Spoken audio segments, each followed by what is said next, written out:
আসসালামু আলাইকুম। এই মুহূর্তে আপনাদের জন্য সবচেয়ে বড় যেই একটা মাধ্যম নিয়ে আসছি তা হচ্ছে যে আপনারা আমার থাম্বনেল দেখে বুঝতে পারছেন। তো আমি আপনাদেরকে বলে রাখি যে আমি আপনাদেরকে যেভাবে সঠিকভাবে এবং নিখুঁতভাবে তথ্যগুলো দিচ্ছি আপনারা কিন্তু সেভাবে আমাকে সাপোর্ট দিচ্ছেন না। আমার চ্যানেলটিকে আপনারা এখনও সাবস্ক্রাইব করতেছেন না।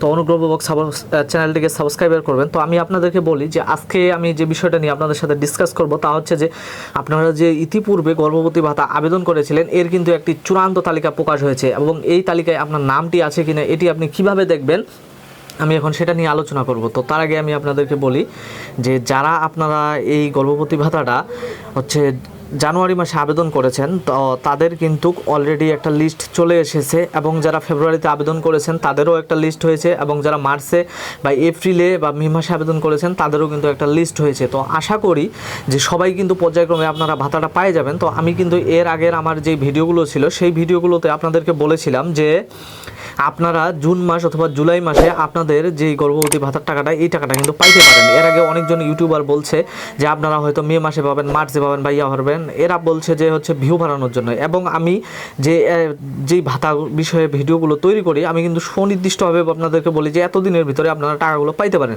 এর ভিতর থেকে দেখা যায় যে 72 ঘন্টা বা 2-1 দিন আগা পাছা হয়ে থাকে, যার জন্য আপনারা আজে বাজে কমেন্ট করেন। তো আশা করি যে আজকের ভিডিওতে কেউ আপনারা কমেন্ট করবেন না এবং স্কিপ করে যাবেন না। তো আমি আপনাদেরকে বলতেছি যে আপনারা যারা আবেদন করেছেন আপনাদের যে লিস্টটা এই লিস্টটা কিন্তু সমাজসেবা অফিস থেকে তৈরি করে এটিকে কিন্তু এই লিস্টটা কিন্তু প্রত্যেকটা ইউনিয়ন পরিষদে পাঠিয়ে দেওয়া হয়েছে। তো তাহলে আপনি কি এখন ঘরে বসে এই লিস্টের নামটা দেখতে পারবেন?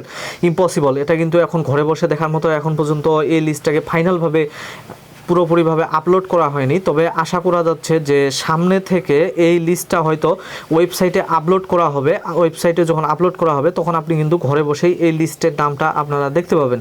আর আপনাদেরকে বলে রাখি যে যারা এই ভাতাটি আবেদন করেছেন আপনারা যদি আপনার নিকটস্থ কোনো ইউনিয়ন পরিষদ থাকে বা পৌর এলাকায় আপনারা যদি থাকেন তাহলে পৌরসভায় যায় আপনি যদি দেখেন তাহলে অবশ্যই আপনাকে আপনার লিস্টটা দেখাবে যে আপনার লিস্টে আপনার নাম, আপনার স্বামীর নাম এবং হচ্ছে আপনার ব্যাঙ্ক অ্যাকাউন্ট নাম্বার বা মোবাইল ব্যাঙ্কিংয়ের যে নাম্বারটি সেই নাম্বারটি এবং আপনার কাছ থেকে তারা কনফার্ম হওয়ার জন্য একটি কিন্তু স্বাক্ষর গ্রহণ করবে। তো যখন এই স্বাক্ষরটি গ্রহণ করবে তখনই আপনি সাকসেস হয়ে যাবেন যে গর্ভবতী ভাতার লিস্টের যে নামটা এটা আপনার সম্পূর্ণভাবে চলে গেছে এবং আশা করা যায় যে আপনি জুন মাসেই টাকা পেয়ে যাবেন। এবং সেই সাথে আপনাদেরকে বলে রাখি বয়স্ক বিধবা এবং প্রতিবন্ধী ভাতার টাকাগুলো কিন্তু জুন মাসে দেওয়া হচ্ছে, কারণ আপনাদের একটি ভাতার কিস্তি এখন পর্যন্ত বাকি আছে। এই বাকি কিস্তি যেটি আছে এটি কিন্তু সরকার আপনাদেরকে জুন মাসেই পেমেন্ট করে থাকবে। তো আমার ভিডিওটি যদি ভালো লাগে তাহলে অবশ্যই আপনারা আমার চ্যানেলটিকে সাবস্ক্রাইব, লাইক, কমেন্ট ও শেয়ার করে আপনাদের অন্যান্য বন্ধুদের কাছে পাঠিয়ে দিবেন, তারাও যেন এই বিষয়টি সম্পর্কে জানতে পারে। তো এতক্ষণ আমার সাথে থাকার জন্য ধন্যবাদ।